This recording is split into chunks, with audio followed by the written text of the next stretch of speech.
Hi friends. क्या आप जानना चाहते हैं कि फॉरेनर्स जो है इंडिया में किस तरीके से इन्वेस्ट करते हैं, उनका क्या प्रोसीजर होता है एंड कैसे चीज़ों को हैंडल किया जाता है, क्या कोई लिमिट्स होती है, कौन कौन सी परमिशंस रिक्वायर्ड होती है, उनको क्या बोलते हैं। इन सारे क्वेश्चंस के आंसर मिलेंगे आपको यहाँ पे। Okay, so let us move about the foreign portfolio investment and foreign direct investment. Got it? क्या होते हैं, कैसे होते हैं, let me explain it. So first of all अपन बात करेंगे FPI, foreign portfolio investors या foreign portfolio investors जो हैं वो होते क्या हैं।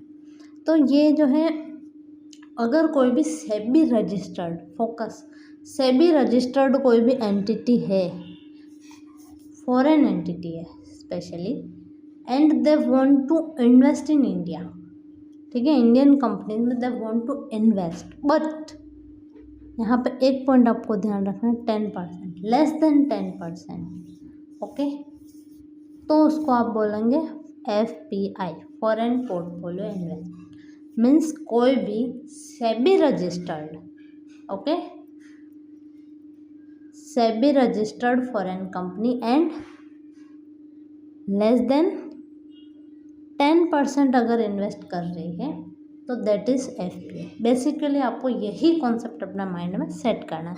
FPI means less than 10%। Okay, so इसके कुछ फीचर्स भी होते हैं। पहले दो चीज़ें हुआ करती थी, okay, qualified institutional investor and foreign institutional investors, but Chandrashekhar committee के रिकमेंडेशन पे इन दोनों को मर्ज करके अब ओनली FPI के नाम से जाना जाता है। ओके, सो बेसिकली अभी ओनली FPI है एंड इसके बारे में अपन ने क्या पढ़ा था, लेस देन 10%। नो भाई, ऐसा करते क्यों है ये?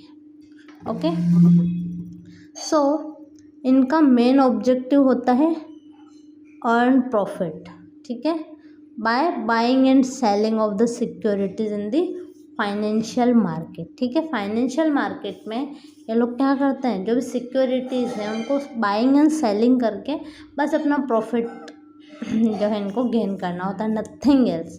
दे don't want to interfere in the administration of the company, they don't want to be part of the investment of the administration of the company. Okay, इसकी अगर हम बात करें तो ये शॉर्ट टर्म होता है and capital apprehensive portfolio diversion होता है। मीन्स अलग अलग कंपनीज में ये लोग कम लेस इन्वेस्ट करते रहते हैं। ओके, ना इसके फीचर्स देखें तो obviously less than 1%, no management control participation and short term होते हैं। Okay, only for the profit reason. ठीक है, नाउ अब क्या होता है, मान लीजिए कि दे आर होपिंग और दे आर गेटिंग दैट इनको किसी और कंपनी में, किसी और कंट्री में बेटर इन्वेस्टमेंट मिल रहा है, तो ये क्या करेंगे, फटाफट से अपनी जो भी सिक्योरिटी उसको सेल करेंगे एंड अदर कंट्री में इन्वेस्ट कर देंगे। ठीक है, तो ये चीज़ होती है। तो इस चीज़ को अपन क्या बोलते हैं, हॉट मनी इफेक्ट। ठीक है, कि जल्दी से, जैसे गर्म पैन पे आप पानी डालोगे, गर्म तवे पे पानी डालोगे, वो जल्दी से उड़ जाएगा, राइट। वैसे ही सेम चीज़ होती है, जैसे ही इनको लगेगा कि इनको कहीं और से बेटर जो है प्रॉफिट मिल सकता है, they will directly move towards this company और दिस कंट्री। ठीक है, तो higher returns elsewhere and they will sell Indian security and move to other country. Basically इसी को आप हॉट मनी बोलते हैं। Okay, so let us recall FPI होता क्या है। सबसे पहले अपन ने यही पढ़ा था।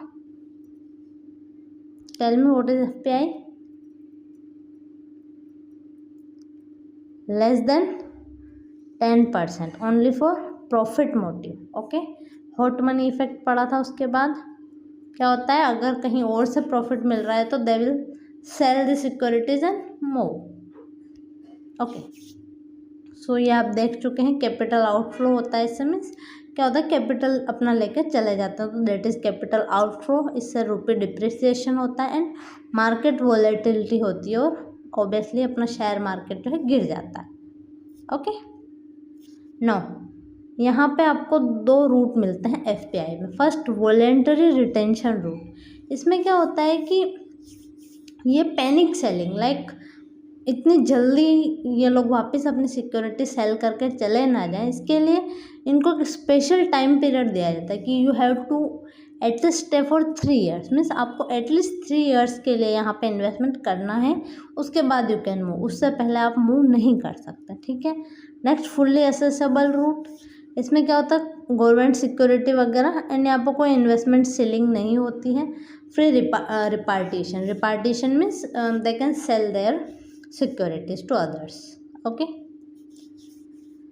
अगर हम बात करें तो यही चीज़ होती है एफपीआई एफडीआई कन्वर्जन रूल। ये था कि मान लीजिए आपके पास 22% टोटल शेयर है किसी कंपनी के, ओके, एंड हमने पहले पढ़ा था कि लेस देन 10% एफपीआई कहलाएंगे, ओके। तो अब आप क्या करोगे, तो पहले ये था कि अगर आप एफपीआई बने रहना चाहते हैं तो आपको ये जो 12% है उसको किसी और को सेल करना पड़ेगा एंड 10% अपने पास रख के आप जो है एफपीआई बन के रह सकते हैं। बट अब जो है सिस्टम चेंज हो गया है, आप 22% अपने पास रख सकते हैं, उसमें से 10% क्या होगा एफपीआई एंड बाकी बचा 12% वो हो जाएगा FDI, okay. So now the investors can hold both FPI and FDI at the same company simultaneously. Got it? एक बार और समझिए कि पहले क्या होता था, आपको अगर आप 10% से ज़्यादा किसी कंपनी में इन्वेस्ट करते हैं तो आपको डायरेक्टली एफडीआई का पार्ट मान लिया जाता। बट अब क्या होता है, you can be part of both FPI and FDI in the same company. 10% तक आपका एफपीआई का पार्ट होगा, रिमेनिंग जो भी होगा उसको एफडीआई में काउंट कर लिया जाएगा, okay. Now what is FDI? So अगर कोई भी फॉरेन एंटिटी है, फॉरेन डायरेक्ट इन्वेस्टमेंट बोलते हैं इसको, कोई भी फॉरेन एंटिटी 10% से ज़्यादा, ओके, 10% से कम क्या हो गया एफपीआई, 10% से ज़्यादा अगर किसी भी कंपनी में इन्वेस्ट करना चाहती है तो दैट इज़ एफडीआई। एंड इनका रीज़न प्रॉफिट नहीं होता है, their motive is participation in the management and business expansion. Difference समझ आया? वहाँ पे लेस देन 10% है एफपीआई में, एफडीआई में मोर देन 10%। एंड जो एफपीआई था that is short term and FDI is long term investment for the management participation, okay. So that is difference. इसमें क्या क्या होता है, लॉन्ग टर्म इन्वेस्टमेंट है, स्टेबल है, टेक्नोलॉजी ट्रांसफ़र, एम्प्लॉयमेंट जनरेशन वगैरह, प्रोडक्टिविटी वगैरह सारी चीज़ें यहाँ पे देखने को मिलेगी, ओके। ये डिफरेंस है एफडीआई एफपीआई में। इसमें एफडीआई के भी 2 रूट्स होते हैं। फर्स्ट ऑटोमेटिक रूट, बिना किसी गवर्नमेंट की परमिशन के आप जो है कुछ सेक्टर्स में इजीली इन्वेस्ट कर सकते हैं, ओके, लाइक एग्रीकल्चर हो गया, ऐसे सेक्टर। बट कुछ सेक्टर में you have to need the prior permission of the government, okay. ये क्या सिस्टम होता है, we will explain it in next video. So